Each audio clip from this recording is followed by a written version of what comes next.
Pronto, boa noite. Boa Estamos noite. aqui com o professor Bruno Shoa. Gostaria de agradecer a aceitar o convite. O professor Bruno Shoa, ele é graduado pela Universidade Federal do Rio de Janeiro, Instituto de História, e mestre e doutor no programa de pós-graduação em História Comparada, também da FRJ. Atualmente ele é professor da Universidade Federal de Pernambuco e criador do Laboratório de Estudos de Outros Medievos, também atrelado à Universidade Federal de Pernambuco. Tá? Nós vamos discutir aqui, inicialmente, a questão da periodização da Idade Média. Existe uma periodização clássica, existe uma proposta por Jacques Legoff, bem famosa, bem discutida, que ele propõe a questão de uma longa Idade Média, de uma Idade Média que seria mais ampliada para a data, né, inicialmente proposta do século XV. E aí a gente vai discutir as questões que são relativas a isso. Né? Vamos ouvir o que o professor Bruno tem a nos dizer em relação a essas questões. Tá? Então eu vou dar a palavra ao professor. Bem, bom dia, boa tarde, boa noite aos que nos assistem. Eu queria agradecer o convite do professor Diogo. É sempre um prazer conversar e dialogar a todo momento. Eu sempre curto bastante essas oportunidades. Bem, eu vou começar então falando, né? Na verdade, eu gostaria que isso daqui fosse um pouco num tom de diálogo, de conversa. Então, caso em algum momento o professor tenha alguma ponderação, alguma reflexão que julgue relevante, fique à vontade, tá, Diogo? Isso. Então, vamos lá. Quando a gente fala de periodização, primeiramente, nós temos que pensar em que medida a periodização, embora seja uma operação, um tipo de operação que o historiador, a historiadora faça a todo momento em seu ofício, é ou não uma atividade neutra. Eu acredito que não. A periodização, ela surge em circunstâncias históricas específicas, em condições sempre bem delimitadas e também nunca de maneira neutra. Ora, o que nós vamos observar? Quando falamos de Idade Média, a concepção do que seria a Idade Média, ela surge em um determinado momento histórico e surge para atender determinadas expectativas, surge para atender a certos projetos, evidentemente, e atrelada a determinadas concepções sobre tempo, sobre o que é história propriamente dito, dentre outros conceitos, tá legal? Então, ao falarmos de periodização, na verdade, nós estamos debatendo algo que é complexo, claramente, tá? Não é uma operação tão simples, embora um pouco arbitrário, ela está atrelada, então, a uma série de fatores que têm que ser observados. Bem, os medievais, né, o que chamamos de homens medievais, eles tinham consciência de que estariam vivendo tempos que em algum momento seriam conhecidos como medievais? Claro que não. Naquele momento, na verdade, eles tinham outra percepção sobre o tempo histórico no qual viviam. Que percepção é essa? Uma percepção que estaria ligada à compreensão da própria vida humana. O que eu quero dizer com isso? Vinha desde o período romano um entendimento de que o homem ele teria uma vida que seria repartida em 6 etapas. Começando desde lá o momento inicial, né, da primeira infância, até a senectude. Ora, o mundo, justamente numa lógica em que haveria uma correspondência entre o indivíduo, né, entre o sujeito e o todo e o cosmo, o mundo ele também passaria por essas 6 etapas no qual o homem teria ao longo de sua vida. No momento em que os medievais viviam, eles acreditavam estar na última das etapas, ou seja, na sexta idade. O mundo era compreendido já como velho, já na sua senectude. Ou seja, o mundo estava prestes do seu fim. O fim era iminente. A Idade Moderna vai trazer uma outra concepção do tempo, outra concepção de como a história devia ser repartida. Surge, em determinado momento, a tripartição da história. História antiga, história medieval e história moderna. Eventualmente, se quadripartiu, criando-se a história contemporânea também. Perdão. Bem, nós vamos notar que a ideia de Idade Média, ela surge, começa a se formar ali no século XIV, a partir de escritos de Petrarca, que vai fazer crítica aos seus contemporâneos, dizendo que eles viveriam em uma espécie de tenebrosidade, né? Seriam épocas de tenebrosidade, e que o ideal seria o retorno a uma antiguidade que foi perdida, né? Onde haveria uma série de valores e questões que naquele tempo já não seriam mais vivenciados.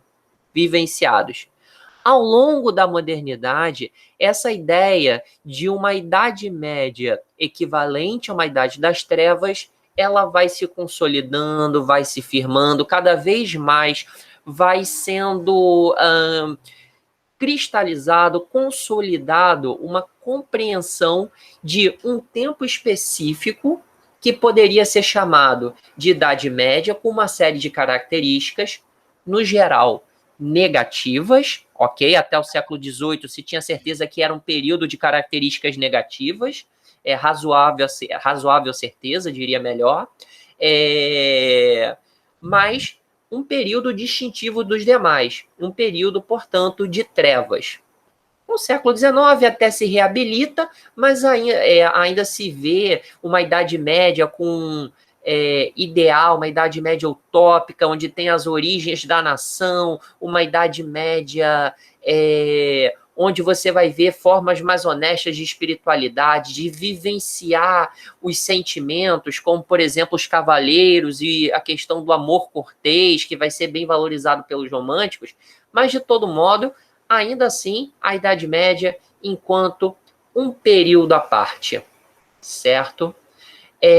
No século XIX ainda, nós temos a consolidação também de um determinado conceito, que é o conceito de renascimento.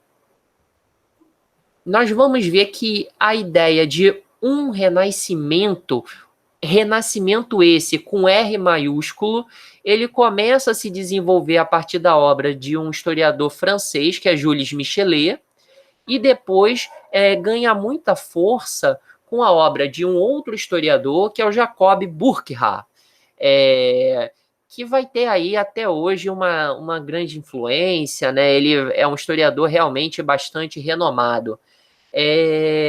Bem, o que nós estamos notando?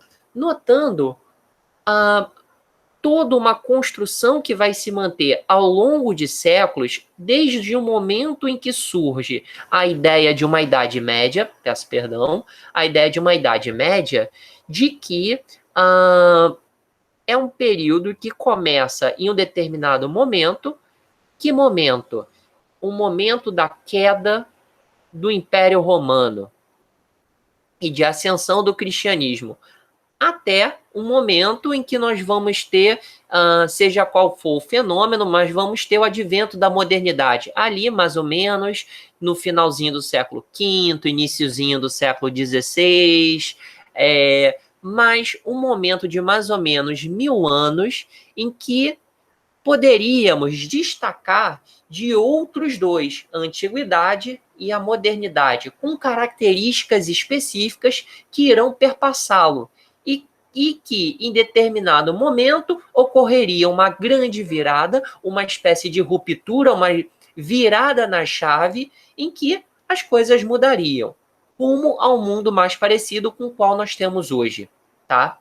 Bem, Com isso, nós temos algumas questões que precisam ser observadas, tá? Primeiro, aqui, quando nós dividimos a história, normalmente a gente diz que é uma divisão didática, né? Por quê? Gente, Idade Média, um período de 1000 anos. É possível acreditar que a Europa, só a Europa, tá? Ela permaneceu a mesma durante 1000 anos? É claro que ela teve transformações ao longo desse tempo. Não à toa que os historiadoras, especialistas nesse período, os medievalistas, eles, ao olharem para esse tempo, o que eles fizeram? Eles criaram subdivisões. Alta Idade Média, Baixa Idade Média, a mais famosa, mas nós temos, por exemplo, um historiador brasileiro, Hilário Franco Júnior, que propôs dividir em 4 tempos. Primeira Idade Média, Alta Idade Média, Idade Média Central e Baixa Idade Média. Quer dizer, pegar todo esse período e subdividi-lo, porque justamente se percebe que uma única categoria não daria conta disso tudo, tá certo? Bem, e é claro, quando nós falamos de debate historiográfico, existe, por um lado, essa própria compreensão de quais são os limites dentro já desse conceito estabelecido de Idade Média, quer dizer, podemos subdividi-la. Como subdividi-la? Quais seriam as características essenciais desse período dito medieval? Quais os conceitos aplicáveis ou não para esse período medieval? Como, por exemplo, de Estado. Haveria um Estado na Idade Média ou não haveria um Estado na Idade Média? Haveria uma burguesia na Idade Média ou não haveria uma burguesia na Idade Média? Quer dizer, vários tipos de debate que já dizem respeito ao que está acontecendo dentro do próprio período medieval. Mas existe um outro debate, que é um debate muito interessante, que é o debate das chamadas transições. Quando o mundo começou a ser medieval, por um lado, e por outro, quando o mundo deixou de ser medieval e passou a ser moderno. Vamos nos concentrar aqui nesse outro ponto da balança. Quando o mundo deixou de ser medieval? Complicado. Foi com a descoberta das Américas? Foi com a tomada de Constantinopla, como muitas vezes se vê nos livros didáticos? Foi com a Reforma Protestante? Com o Renascimento? Bem, aí entramos com a proposta polêmica de Jacques Le Goff. Ele vai propor uma longa Idade Média. O que isso significa? Significa que mais do que 1000 anos, ou seja, terminando ali em meados mais ou menos do século XV, tal como a periodização tradicional, essa Idade Média iria talvez até o século XVIII. Ou seja, uma Idade Média que estaria para além do que normalmente nós recortamos e delimitamos. Quais seriam essas características dessa longa Idade Média, segundo Jacques Le Goff? Bem, Le Goff, ele não deixa de reconhecer que houve transformações a partir do século XV. Uma grande transformação, né, que é inegável, que é o conhecimento pelos europeus de que haviam as Américas e, com isso, o grande influxo de metais preciosos. Mas o que o Le Goff ele vai dizer? A economia e a política, nesse momento, vão permanecer em sua essência muito parecidos. E as estruturas mentais também. Vejam, nós temos um mundo que permanece essencialmente agrário, e em que, em grande medida, a população ainda é um campesinato, ainda é camponesa, ainda está no meio rural, subordinada, de certa forma, a donos de terras, tá? Muitas vezes a gente realmente vai notar o enriquecimento de mercadores, de banqueiros e tudo mais, mas que muitas vezes vão utilizar aquilo que ganham para reinvestir na aquisição de terras. e não numa acumulação capitalista. Ou seja, para o Legoff, não há nesse momento ainda, até o século XVIII, a formação de um capitalismo propriamente dito. O mundo ainda está se encaminhando para o capitalismo. E ainda não temos o Estado-nação moderno.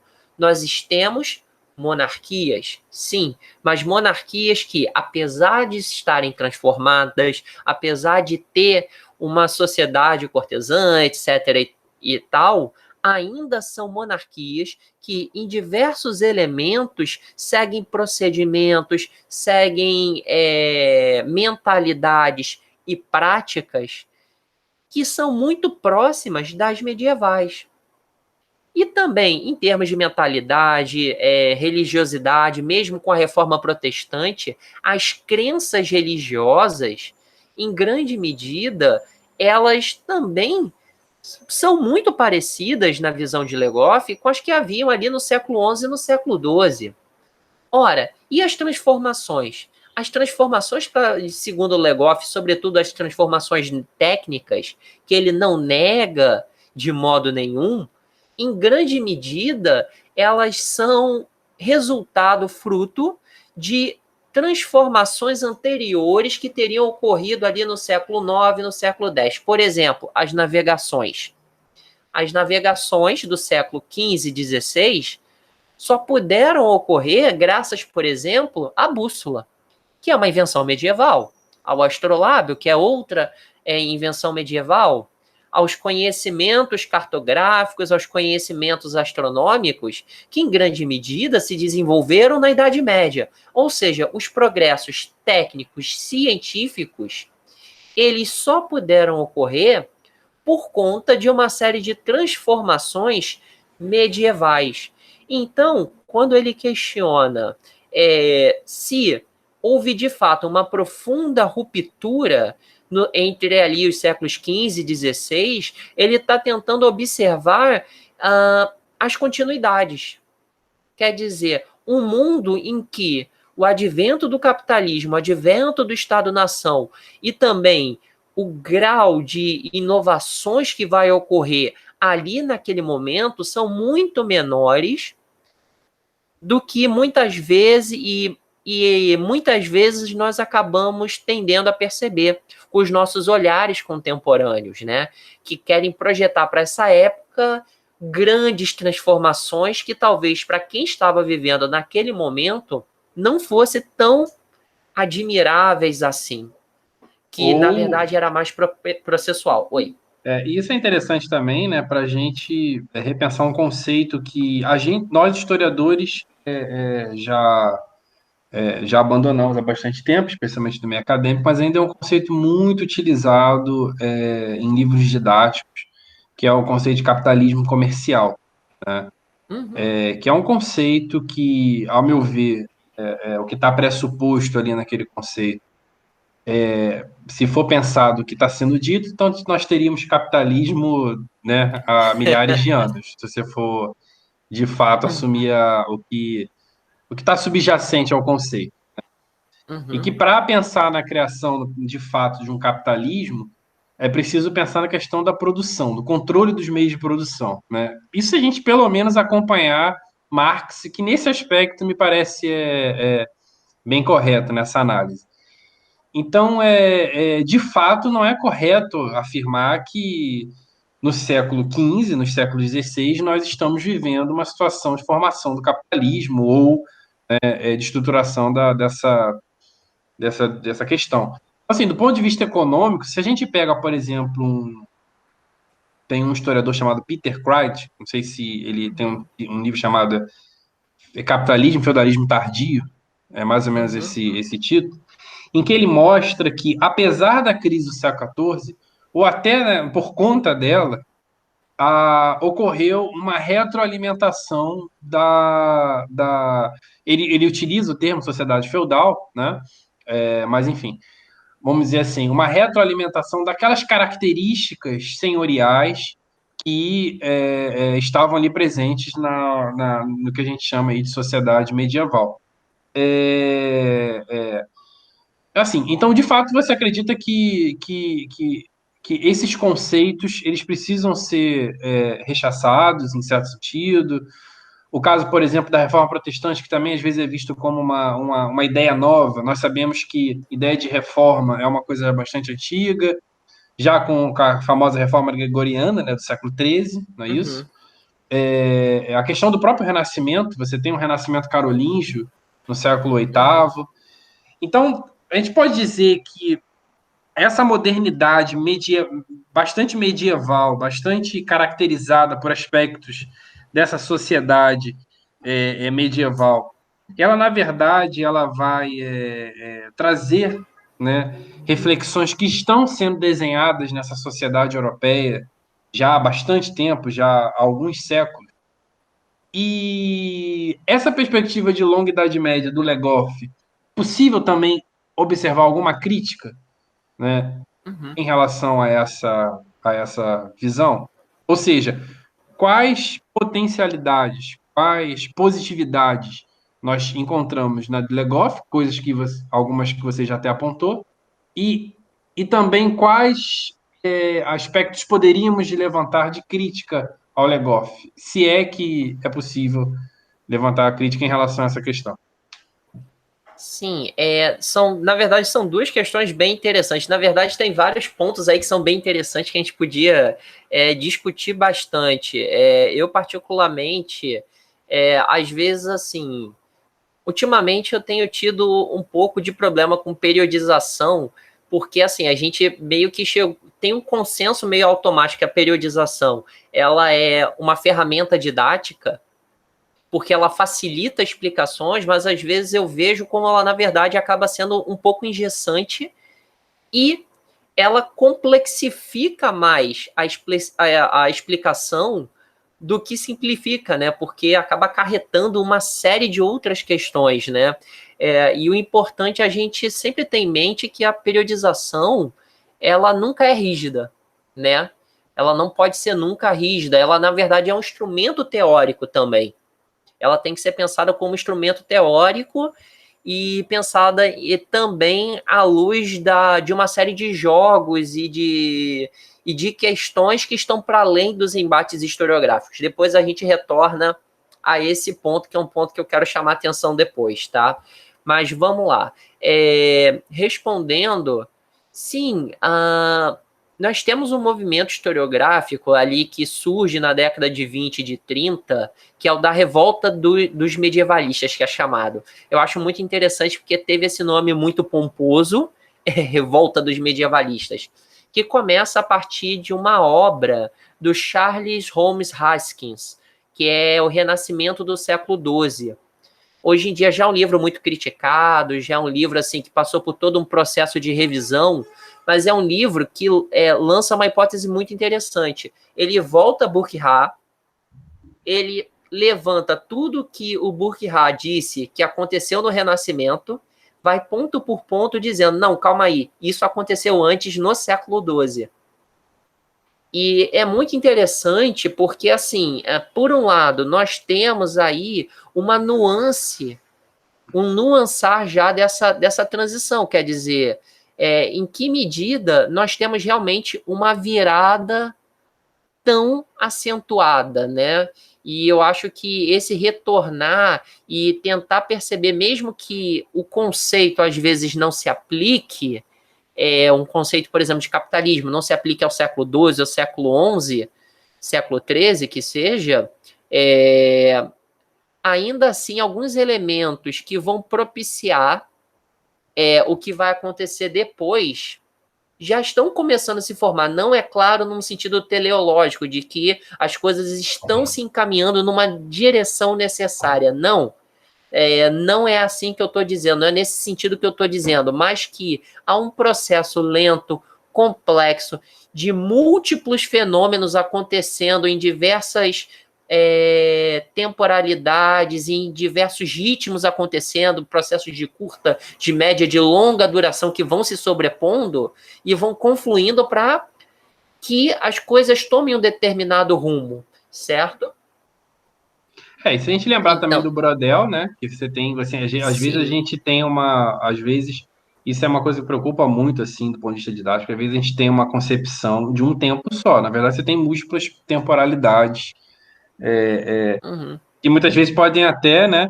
Eu me lembro de ler um texto sobre a Revolução Francesa, em que o cara analisava uma determinada região da França, no contexto mesmo da Revolução Francesa, em que era uma situação que estava completamente, uma temporalidade completamente diferente, sei lá, por exemplo, uhum, da parisiense daquela época. uhum.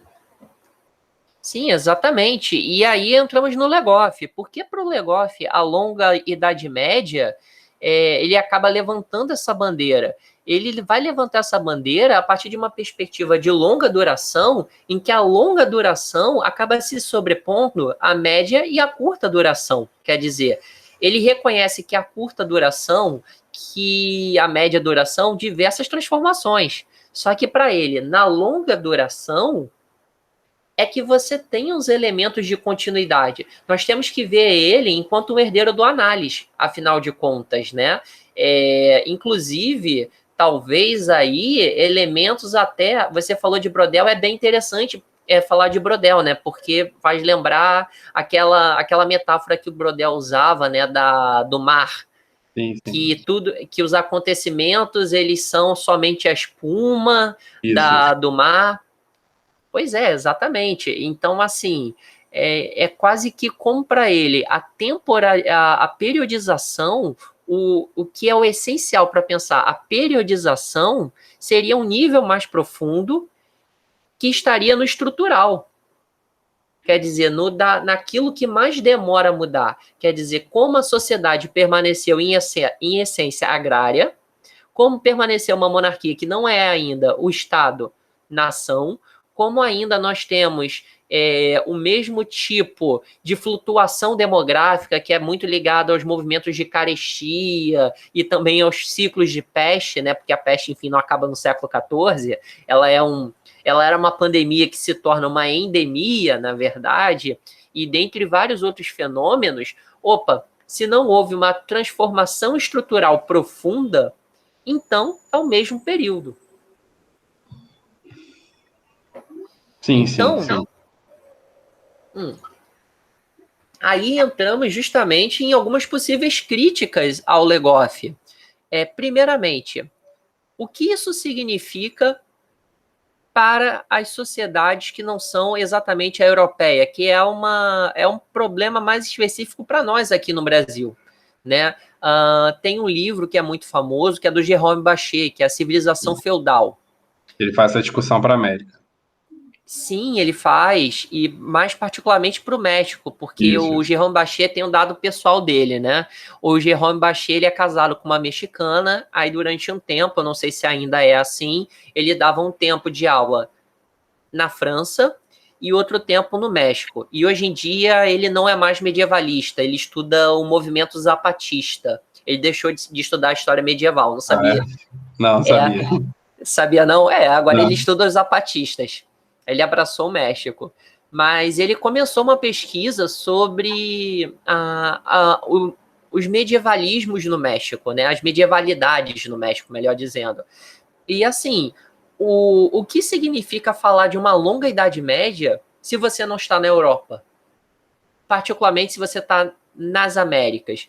Nós tivemos uma grande tendência por um tempo, tem um autor que foi muito famoso, que é um autor mexicano, olha só, que é o Luiz Beckmann, que ele escreveu um livro que foi até influência do Jérôme Bachet para escrever sobre a questão do México, que é a herança medieval do México. E depois ele vai escrever também uma herança medieval do Brasil.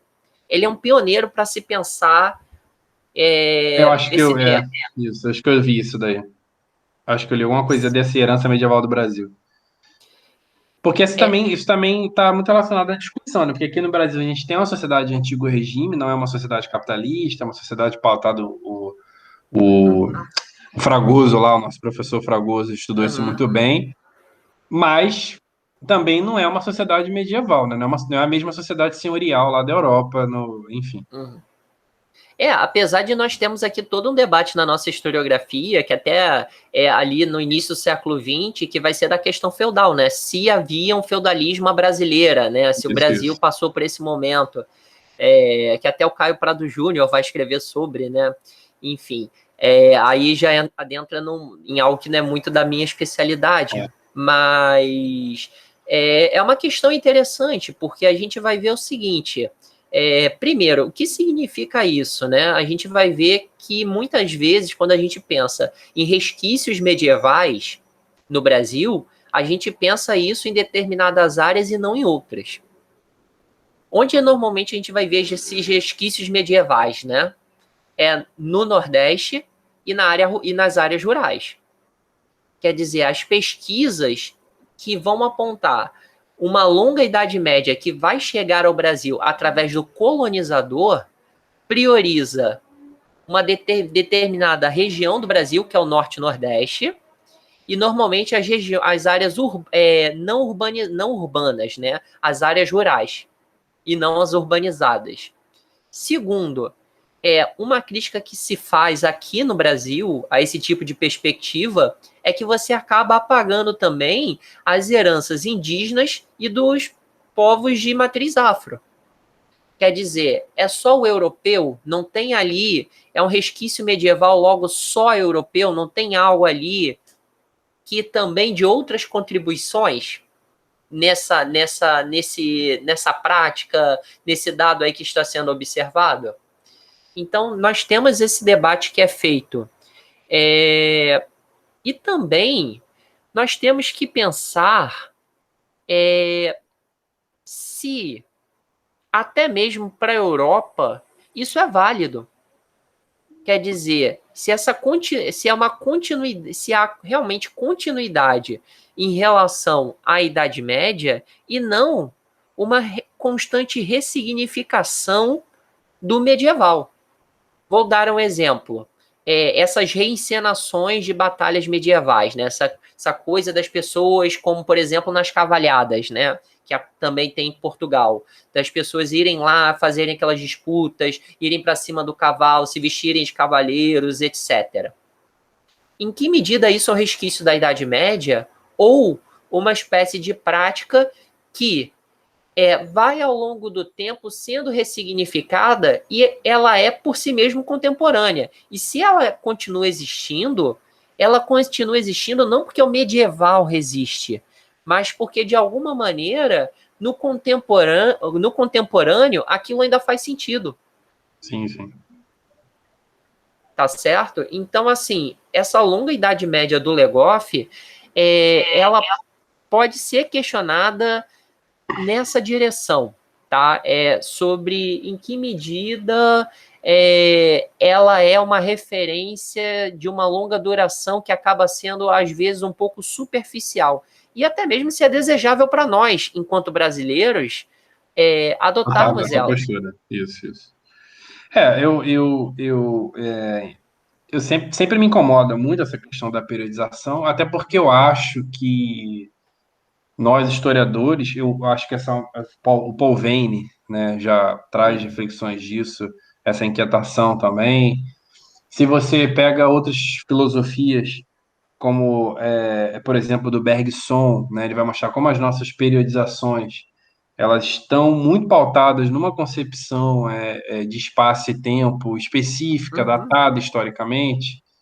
Quando a gente vai fazer uma pesquisa histórica, a primeira coisa que o orientador vai perguntar sempre, né,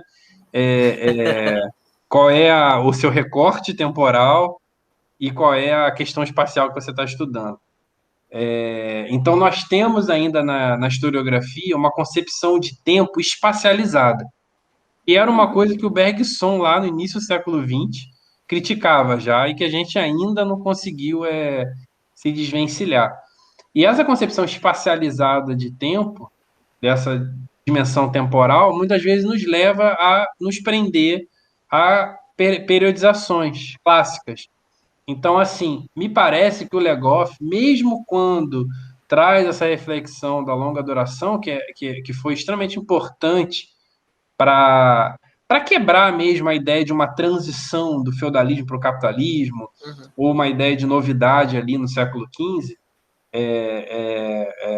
uma novidade que iria modificar o sistema, ele me parece ainda muito preso, né? Ele me parece ainda muito preso enfim, eu realmente eu acho que a melhor solução para isso seria deixar de utilizar mesmo conceitos como Idade Média, Idade Moderna. Mas você veja, você, por exemplo, como professor da FPE, você está na cadeira de professor de medieval. Então, a Uhum, própria academia já o situa, né, como professor de Idade Média. E se muitas vezes você pegar uma pesquisa e ir para o século XVI e XVII, que é o período que eu estudo, e aí você já vai muitas vezes ser visto como, não, mas isso aqui não é da sua área, não é? Por isso, uhum, inclusive, que o livro, a gente está organizando um livro, eu e o Bruno Shoa, a perspectiva do livro era, né, a perspectiva do livro fugir desse recorte, né? uhum, E não necessariamente assumir a perspectiva do Legoff de longa Idade Média, mas simplesmente até, se possível, subsumir essa, uhum, essa, esse recorte Idade Média e Idade Moderna. E por isso que a gente até colocou vai colocar a questão do ano, né? uhum. Eu Para que acho mais realmente a gente interessante, fuja disso. inclusive. É claro que, enfim, até o ano pode ser criticado do ponto de vista, É. existe isso também. Mas eu acho que seria assim mais saudável. O que eu observo bastante também assim no ensino básico, né? E a preocupação assim, especialmente a questão do ensino médio, é que muitas vezes, apesar de alguns livros serem feitos por historiadores, muitas vezes eles ainda estão mantendo essas periodizações que, a meu ver, né, estão extremamente ultrapassadas e que nos traz um olhar, às vezes, até equivocado para outras transformações e outros Uhum, fenômenos que ocorrem, por exemplo, na modernidade, como, por exemplo, a Reforma Protestante, o próprio Renascimento, a expansão ultramarina, apenas para a gente citar aquelas mais, enfim, mais conhecidas, né? O próprio caso do absolutismo, do Estado absoluto, da chamada formação da monarquia, a gente sabe que, do ponto de. Uma das temáticas vinhas da discussão é a questão da razão de Estado. A gente sabe que o Estado começa a se formar, do ponto de vista mais central, do finalzinho do 17 para o 18, né? uhum, Que aí, de fato, você vai começar a ver um Estado ganhando uma força que ele não tinha anteriormente. uhum. E assim, eu não sei se você concorda, eu até queria ouvir em relação a isso. Porque, afinal de contas, né, por mais que tenha resquícios medievais, você vai em cidades do interior, você às vezes parece se sentir, né, ali Sim. numa época medieval em determinados lugares.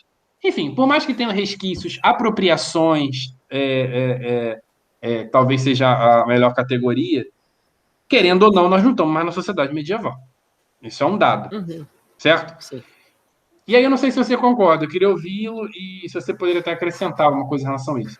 Eu acredito que os fatores que explicam essa modificação, né, de uma lógica mais senhorial e feudal, isso vai depender de local, vai depender especialmente de um determinado momento, local, enfim. Eu acho que o que caracterizaria seria realmente um processo maior de centralização do poder e a criação de um Estado.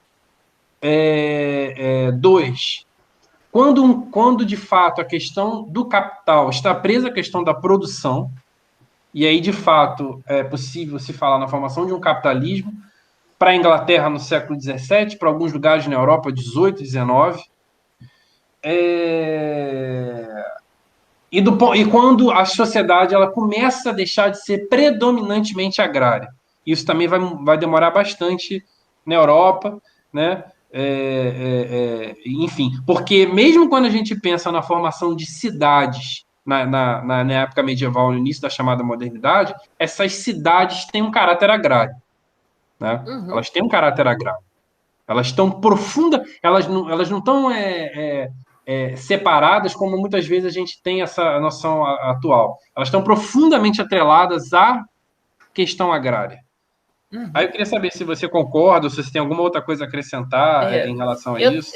eu concordo com vários pontos. Eu acrescentaria quanto à questão agrária, eu acho que assim a transformação é mais do que o agrário, entendeu? Mais do que essa questão do agrário, é porque nós continuamos tendo uma importância já na modernidade, do mundo rural, né? Porque afinal abastece a cidade. Mas a grande transformação que passa no mundo rural é para além da questão demográfica, mas o tipo de relação com a produção agrária, que passa a ser mecanizada, e também com a terra, que a terra se torna propriedade.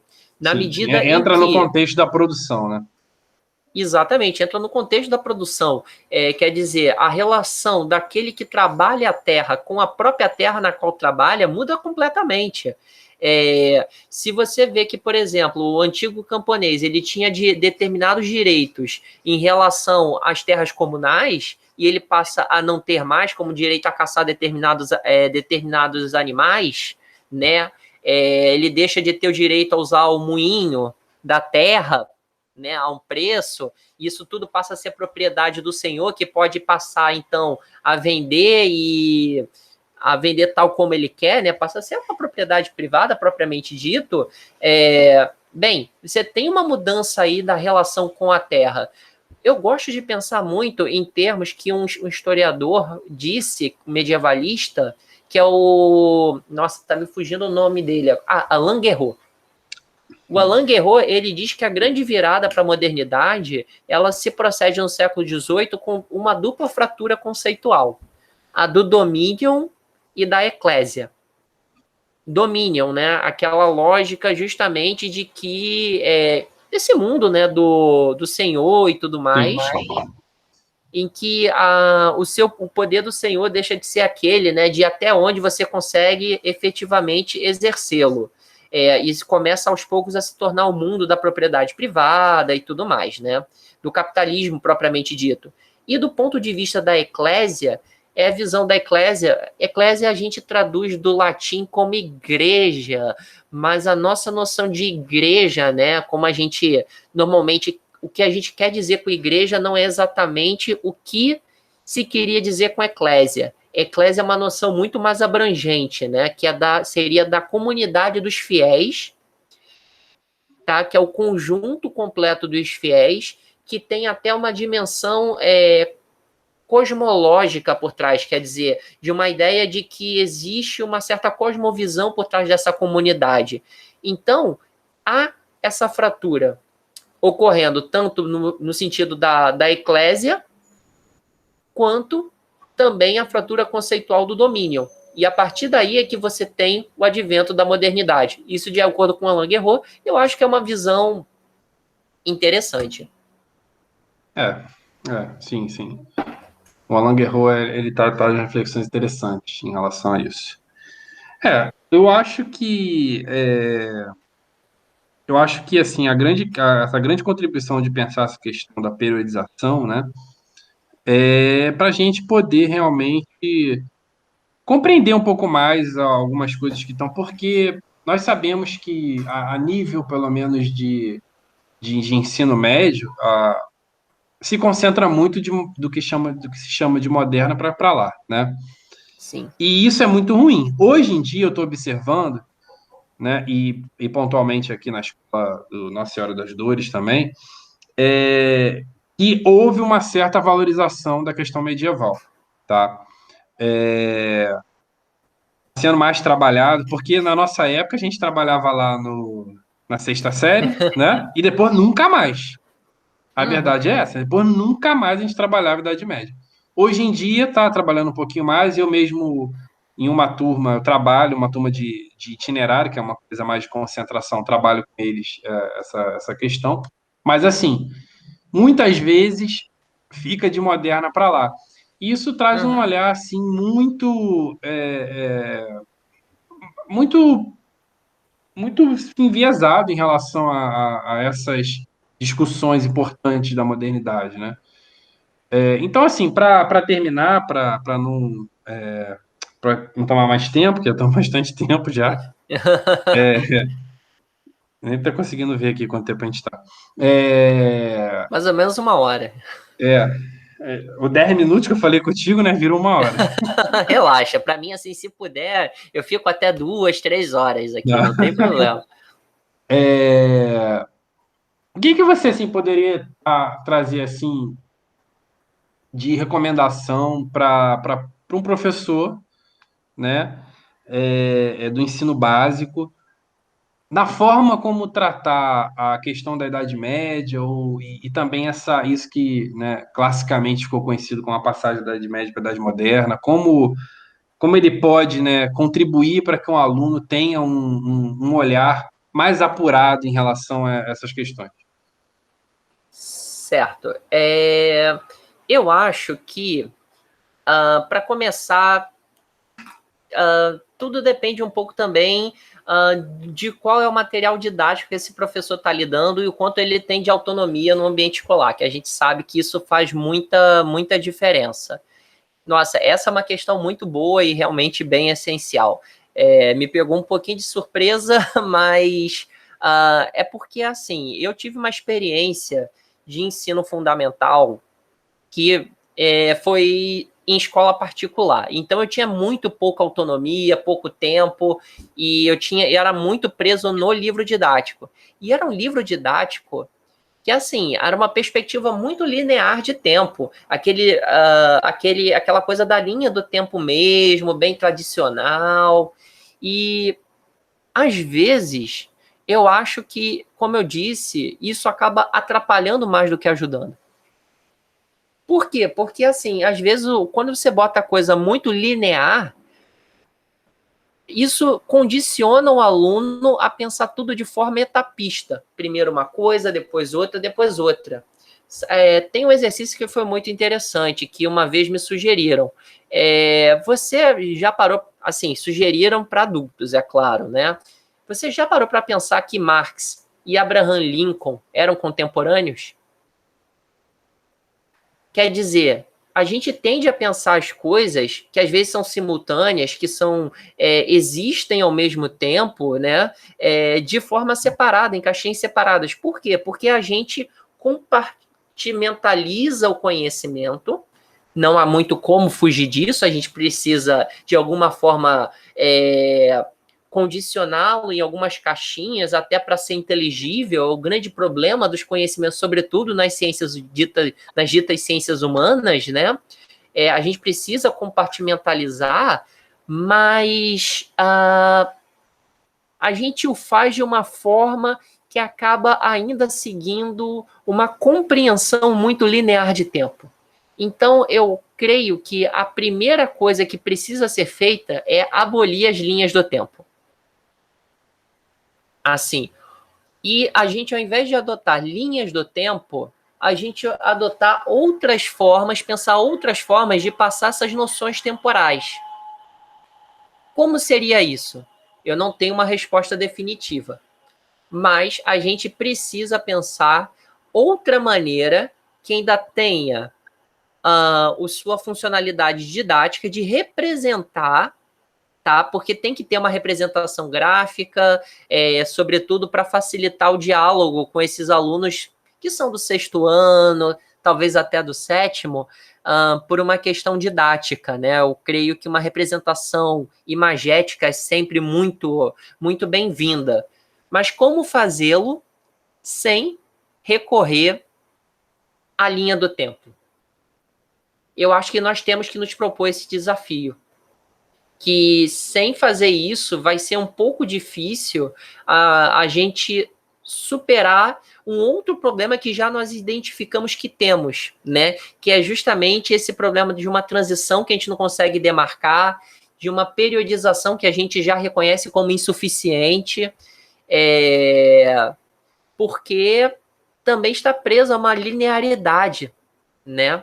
De certa forma, que não dá conta do tempo enquanto uma coisa múltipla, dos processos enquanto coisas múltiplas que cada um a seu próprio tempo se encontram e desencontram. Quer dizer, e aí? Como a gente vai trazer essa complexidade?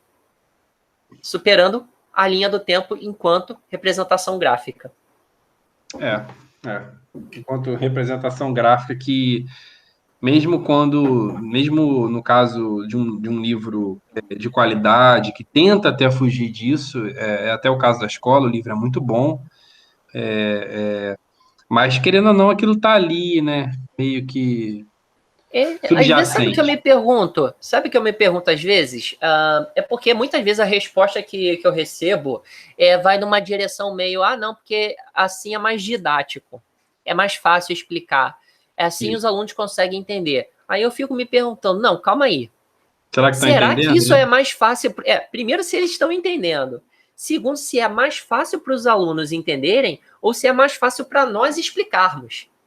Será É que não é verdade. um cacuete nosso cognitivo que a gente está apenas transmitindo, passando adiante? Quer dizer, porque ali nós. Reproduzindo linearidades, reproduzindo periodizações Exato. que não trazem de fato uma reflexão. Você pega, por exemplo, a Reforma Protestante, aí você pega, se você estudar ela dentro de uma periodização, dentro de uma linearidade, você vai pegar reflexões ali exclusivas do século XVI. Agora, se você Uhum. quebra a periodização, você vai ter que compreender o que foi a reforma gregoriana, qual a relação. Afinal, Sim, sei lá, Lutero era um frade agostiniano, e isso tem relação com Santo Agostinho, a regra de Santo Agostinho. sim.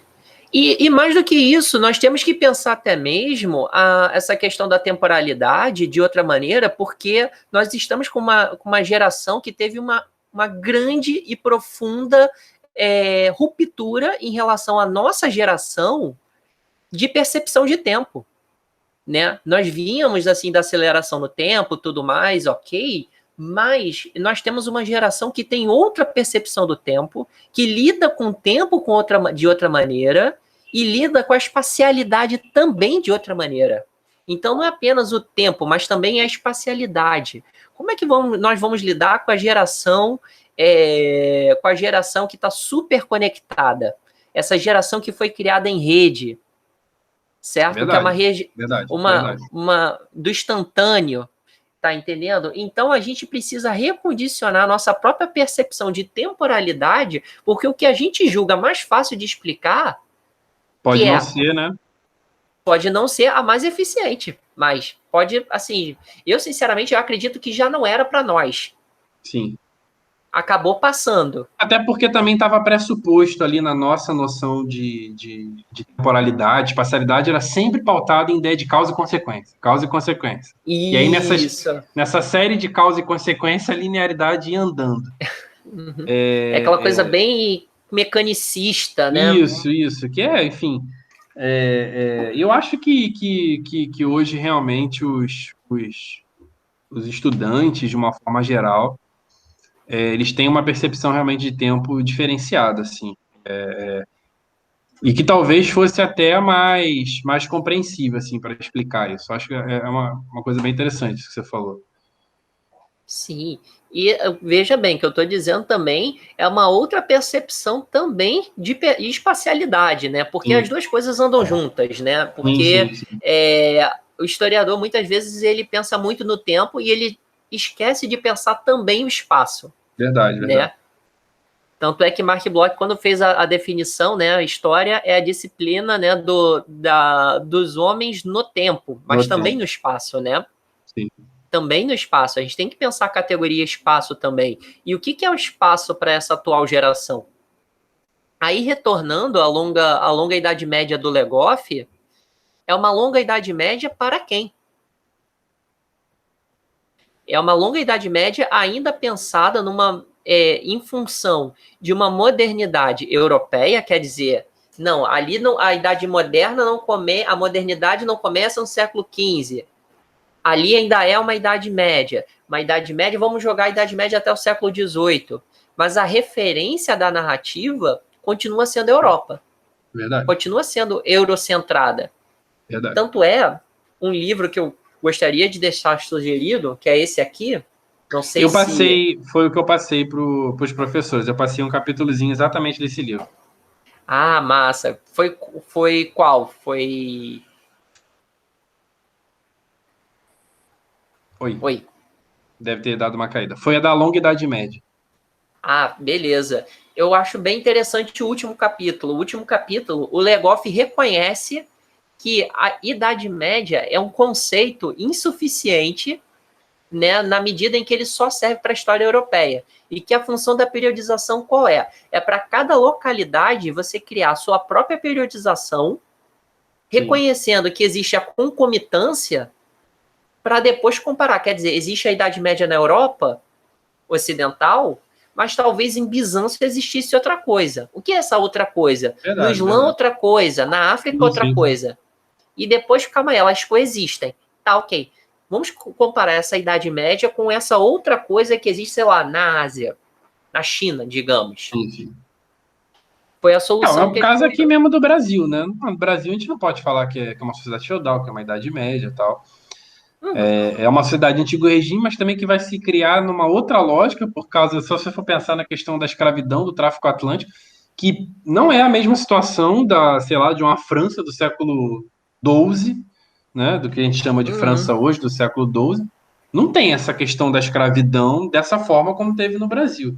Por mais que tinham, uhum. né, situações de escravidão na Europa da época, mas não era a mesma coisa. Milhares e milhares de escravos embarcados, seja em Pernambuco, seja no Rio de Janeiro, em Salvador, apenas para falar das principais praças de desembarque de escravos. E, obviamente, que aquilo ali dá uma roupagem àquela sociedade que não tinha nada a ver com a medieval. Embora fossem homens, né, vindos da Europa, trazendo Uhum. toda aquela cultura senhorial, feudal, ou de rituais de vassalagem na relação entre nobres, mas enfim, é outra coisa, né? Sim.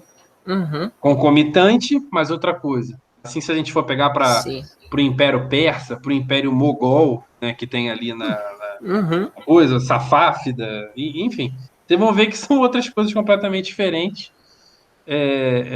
e que às vezes a gente deixa de lado, né? Sim, eu acho que a Agora, grande desafio da historiografia nos próximos anos será justamente pensar essa coetaneidade das sociedades, né? é, E do local, as relações local e global. isso. E, e- e- enfim, né? Você pega ali, você vê que a questão é que até as temáticas que são abordadas, isso não é só exclusividade do ensino básico, não. A gente vê muito também no ensino superior. A gente vê muito Uhum. isso ainda. As temáticas abordadas são fundamentalmente ligadas à Europa Ocidental. A gente, por interesse, a gente vai atrás até dessa questão do seu laboratório, que você chama, né, de outros medievos, né? Uhum. Outras idades médias, vamos dizer assim. Uhum. Mas é porque a gente está buscando agora. Porque na nossa formação mesmo, a gente não teve história da África, por exemplo. A gente não teve Sim. história da África na graduação. Uhum. É, enfim, a gente não foi parar lá para estudar esses impérios que estavam ali no Oriente Próximo. Então é uma coisa que, e se você vai aos currículos das universidades, dos cursos de história, por mais que agora tenha história da África, mas ainda não tem muita coisa. Uhum. Por isso até é muito Sim. interessante, né, esse seu laboratório. Né? Uhum. A gente tem levantado muita questão disso. Na verdade, no momento inicial foi interessante porque a gente fez um evento, né, que era para além do Ocidente Cristão, outras Idade Médias, ponto de interrogação, né? Que a gente colocou esse Sim, ponto de interrogação para para meio saber que se. causar. Primeiro por conta do problema da periodização. Calma aí. A gente pode chamar isso que existe para além do Ocidente Cristão de Idade Média? E segundo, calma aí. Existe algo além do Ocidente Cristão, uma coisa meio que para causar o impacto, né? De tipo, opa, está considerando algo que estamos entrando no terreno desconhecido, saindo da zona de conforto. Então, eu queria até colocar essa interrogação também no nome do laboratório, mas eu achei que não ia soar legal e tal, acabou saindo sem, mas a ideia desses outros medievos vai justamente nessa direção de, calma aí, existe algo para além desse ocidente cristão coexistindo ali? E mais do que isso, a partir do momento que a gente estende e começa a abraçar dentro do campo dos estudos medievais esses outros espaços, eles também ganham locos institucionais para serem estudados, que também tem esse problema. Hoje em dia, a África é uma questão um pouco à parte, porque existe a disciplina, as cadeiras de História da África, a História da África é uma área efetiva. Mas, por exemplo, História do Islã, História do Islã não é uma cadeira, não existe a disciplina de História do Islã, não existe ali uma área no CNPq, na CAPES de História do Islã, não existe concurso para História do Islã. História do Islã normalmente é considerado o quê? Um apêndice da história medieval, e não uma área por si só. Se tu Então, vai ali para o Oriente Próximo, né? Aí, meu amigo, e aí a questão é a seguinte: como compreender, sei lá, como compreender, por exemplo, a relação dos portugueses no Oceano Índico sem compreender o Império Safávida, o Império sim, Mogol? não Enfim, é. O Império Mongol, então, nossa, gente, tipo, a gente ouve tanto falar de Marco Polo, mas a gente quase não ouve falar de Kublai Khan. Como é? Assim, é então uma.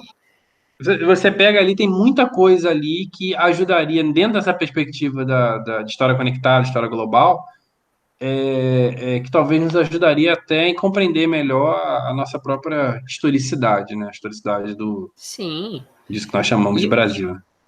sim, e até compreender, na verdade, que Europa, até pouco tempo atrás, até pouco tempo atrás, que eu digo um século ou dois, era meio que a periferia do mundo. Era uma região extremamente Verdade. periférica. A Verdade. gente vai.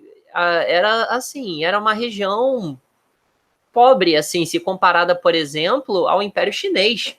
Verdade, verdade, verdade. Então, assim, era o ponto final das rotas da seda, até o início do comércio atlântico, entendeu? Era a rota final das rotas transsaarianas. Então, essa Europa, a gente precisa provincializá-la, né? A gente precisa vê-la enquanto algo que não é exatamente, que não foi por muito tempo o centro do mundo, né? Apesar de ter essa pretensão na E própria Idade talvez Média. quando começou a ser o centro, ou teve essa coisa de ser o centro, é aí que se coloca a ideia de uma modernidade, Sim, né? Porque exato. aí é justamente quando a Europa começa, né, claro, aos poucos, a ganhar essa centralidade que ela não tinha antes. E aí você vê como a questão da periodização até está fundamentada nessa questão.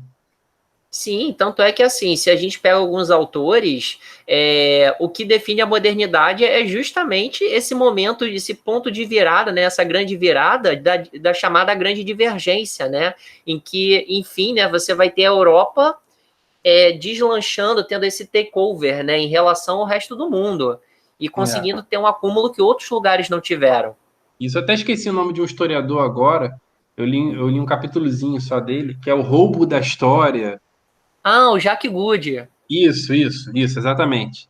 Onde ele trata uma questão relativa a isso, né? Eu ainda não li o livro inteiro, li um capítulo desse livro, eu acho que é interessante. Uhum. Enfim, A gente falou muito, né? Saiu é, até um pouco do tema. isso. Eu vou aqui terminar a gravação. Eu gostaria de agradecer o professor Bruno Shoa, né? É, é, enfim, eu vou finalizar aqui a gravação, tá? Boa noite. Você fica aí rapidinho, que eu vou só finalizar a gravação, aí, Beleza. Boa noite. boa noite.